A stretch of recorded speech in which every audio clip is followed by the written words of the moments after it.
新年明けましておめでとうございます。空豆こうじくんチャンネル、今年もよろしくお願いしますね。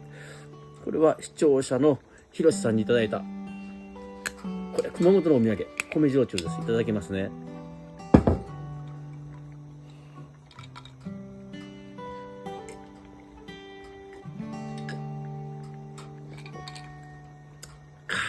うまっ。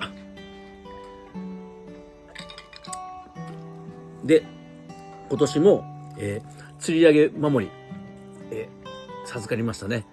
これが今年の馬で、これがね、いつもの米